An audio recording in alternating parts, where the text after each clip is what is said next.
American Psycho is one of the transgressive subgenre's most significant and polarizing works, written by Bret Easton Ellis and later adapted into a film directed by Mary Howell. With the source material's explicit and grotesque violence, the portrayal and treatment of female characters by the unreliable narrator, American Psycho's offensive reputation is undeniable even today. Like any classic film, the adaptation has aged like wine, and the core elements of the story seem more prevalent today than its initial release back in 2000. With the assistance of the new art house movement and an appreciation for more untraditional storytelling, American Psycho has found a more widespread audience. The film has become ranked highly on the Film Bro roster, with titles such as Fight Club, Pulp Fiction, and Inception. And the term Film Bro is used to define a man who declares to have a strong knowledge of filmmaking and influence. But unfortunately, like most facades, they ascribe these social masks to themselves when they appreciate what the aesthetics say more about their appearance rather than having a genuine passion for the object, which just so happens to be a common theme in the novel. The protagonist, Patrick Bateman, has just as well become a model character of the literally me archetype. These are character traits in male leads that young men identify with and romanticize. A literally me character is a male protagonist who stands out from the crowd of society due to their narcissistic and psychotic features. They're the story's anti-hero, facing against the antagonist, which is usually culture and civilization, stopping anyone from getting in the way of what they want. After viewing the film several times and thoroughly reading the novel, I can understand how someone could be negatively affected by the source material, totally missing the intentions of transgressive fiction. If there's an uproar of followers that have this book banned and destroyed, then it's just those people that need to pay close attention to what the author is trying to bring to the surface. The brutal representation of the hollowed individual in today's society mounts off every page and screams at the reader to wake up. American Psycho successfully paints the image of modern man's subconscious fears and desires, channeling fears that all men take part in as well as feelings that all men deny, balancing perfectly the fantasy of young men and the monotonous hell that most find themselves in. And throughout the novel's narrative and the film's runtime, the audience witnesses the most savage and real betrayal of a man at war with himself in a society that refuses to look inward. And if we dismiss this message on the dangers of repression, we can be positive that we will turn exactly into Patrick Bateman. As mentioned earlier, the literally me phenomenon is a new lens through which to view troubled and conflicted male protagonists. Some examples would be Travis Bickle from Taxi Driver, Tyler Durden from Fight Club, Driver from Drive, and Walter White from Breaking Bad, just to name a few. In some way or another, these men play closely to Joseph Campbell's hero's journey and the classic male hero that has been the center of many stories. They believe that to save themselves, they must go on some challenging adventure to change their current stake in the world. Most of these men are attractive and physically capable, and they don't let others push them around, and they stick to their moral code. Now, I think this is an excellent message for young men to ascribe to themselves, as it informs them that to have a better life, they will have to take some sacrifices and be challenged along the way, which seems to be a practice rooted in Stoicism, in which I have no personal quarrels with. But my problem with the literally me characters is that they extend past these age-old ideas and put a violent and psychotic spin on them. These characters are symbols of introversion and individuality, march to the beat of their own drum. But the melody they hear is one of violence and pain.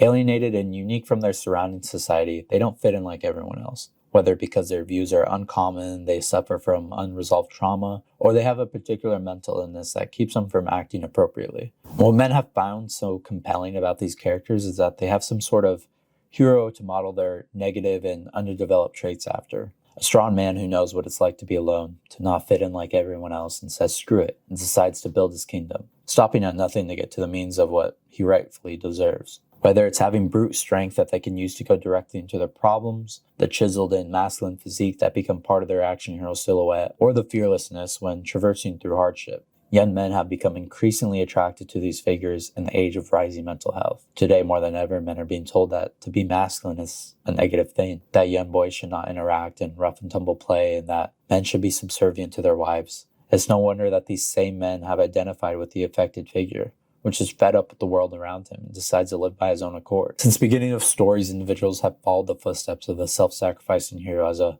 moral standing for how to live their lives. It's intrinsic in humans to model yourself after something you admire, but we must be really careful when admiring these anti-heroes.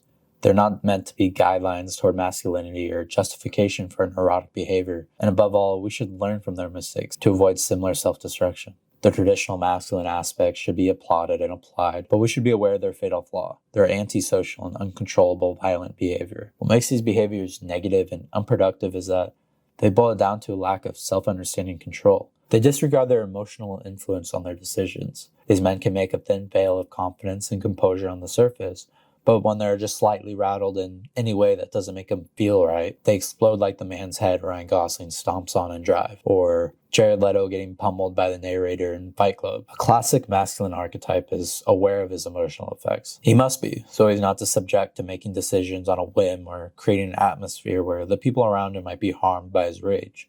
A grown man will use his pain and discomfort with others to gain perspective and challenge his views of the world, and he will be thankful that he is greeted with obstacles that will keep him on his toes while getting the chance to evolve into a more defined self. That's the difference between a male role model and a charismatic psychopath. Now, Patrick Bateman is substantially less of an anti-hero since he doesn't really partake in any behavior that could be considered heroic. Bateman is more of a side effect of the mass psychosis, with the shallow traits the working class man wishes he had. He's mysterious, dangerous, and charismatic. And part of his allure is the same symptom that can be observed with mass murderers in the general public. Now, the media tends to latch on the stories of fatal and disastrous acts of violence, and Hollywood has been making millions of dollars creating fiction based on characters who are just known for being sadists. And that's because violence is tightly connected to being human and survival. For thousands of years, men were expected to be violent to protect, settle disputes, and just problem solve. But times have drastically changed, and we believe that there is no place for violence. As we see with the growing number of mass shootings, violence can't be eradicated from humans. It can only be acknowledged and subsidized. When we don't do this, we force each other to push down our violent urges until they spill out in situations that really don't require aggression at all, or in the form of backstabbing and passive-aggressive attitudes. It's no wonder that people find recognizing or exhibiting their destructive tendencies challenging and illusory. So with the popularization of more violent protagonists, we can live vicariously through them, glued to the screen and repulsed as if these same attitudes have not percolated amongst our thoughts. Patrick Bateman represents the collective unconscious of modern man. He cannot cope in his brutalist environment. His identity blends into the man beside him. His job, friends, and physical possessions are used to fill in the gaps where identity and purpose should be. Patrick Bateman is a man who spent his youth chasing girls, money, drugs, and the opinions of others, sacrificing any amount of love, discovery, joy, sublimity, and personality. Instead of taking the higher road of most resistance, Patrick Bateman has chosen the herd's path. As a result, Bateman has found himself in a self-destructive pit consumed by sadism. Because none of these external objects can give him any real sense of pleasure or purpose, he's forced to turn to torture and acts of extreme violence that stretch beyond the unimaginable. He has nothing to live for. As a man who represses any sliver of personality and selfhood, what then occurs is a morphed perception of masculinity, becoming the literal apex predator. Because he cannot act out his passions normally and honestly, Patrick explodes with acts of sexual violence and a harsh vulgarity to anyone he might see lower than himself, or that poses as a threat to his ego. Over time, Patrick Bateman can no longer keep his urges repressed with his drug use and other hedonistic activities. He begins to fall apart. His home and his world begin to crash around him in this absurd nightmare. As the bodies of the women he has dismantled stack up in his expensive apartment, while his hallucinations become more prevalent, even having a park bench chase him down the street and an ATM telling him to feed him a stray cat. We see Bateman's behavior destroy him over time, warning the audience how damaging it is to embody these similar traits. And Bateman's fatal flaw is allowing himself to be consumed by society based on signaling rather than authenticity. And Bret Easton Ellis describes in great detail the hell one man could create for himself when he chooses not to individuate. Just for a little side note, there are very few books that can awaken eruptions of laughter from my gut. And I'd say American Psycho, as far as transgressive fiction goes, and maybe just any book that I've read, does the best job at that. And Bateman might be one of the most evilest and most despicable characters in literature, but he just as well might be the funniest. He can go from slaughtering a homosexual man on the street to skipping down Manhattan shoveling cereal into his mouth. He's so obtuse and lacking in so much self-awareness, he becomes the homicidal equivalent to Ace Ventura. Bret Easton Ellis writes the other characters with a similar lack of awareness, all sharing varying levels of the same delusion. The characters don't have any regard for each other's feelings, maybe because they're constantly on drugs to escape themselves. And Bayman may be a murderous psychopath, but his naive nature makes him almost somewhat redeemable when viewed under the scope of his actions.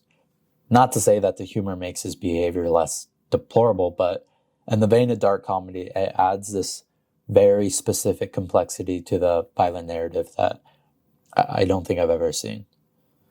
American Psycho has become one of the most significant and exciting dark comedies to assault readers' bookshelves. With its honest and absurd betrayal of yuppie culture and materialism, almost everyone can see reflections of their daily life within the narrative. As a collective, we can learn from the tale of Patrick Bateman and his shallow lifestyle. We can see what becomes of a man who denies his animalistic urges and how that can cause him harm on a much larger scale than if he had just expressed it in a healthy, controlled environment. When we don't develop an identity, we tie ourselves to external goods, letting the masses choose what we should like, letting our social mask get tangled with our identity. And like many other philosophers and writers before him, Bret Easton Ellis seemed acutely aware of the dangers of herd morality and rejection of self-knowledge. And by not looking inward to our passions and our desires and letting the group decide our destiny, we continue to be controlled by impulse and be reduced to acting out deplorable urges with no context on where they might be coming from, looking towards physical means to our spiritual relief and save us from ourselves. And this lifestyle of hedonism breeds confusion, and it's evident that this is precisely what's taking place in today's society. With the overflowing amount of depression rates, obesity, and suicide, if there is no acknowledgement or self-exploration, if we do not learn about the depth of our motivation, whether that be virtuous or deplorable, these issues will most certainly continue to develop over time. To quote the end of the book, this is not an exit. Thank you for listening. American Psycho is a book that I hope doesn't age too well in the future. When I mean that, I hope it at some point it stops reflecting the days that we are currently involved in. But that will probably be a long time. But I strongly recommend checking that out or the film. The film is also wonderful.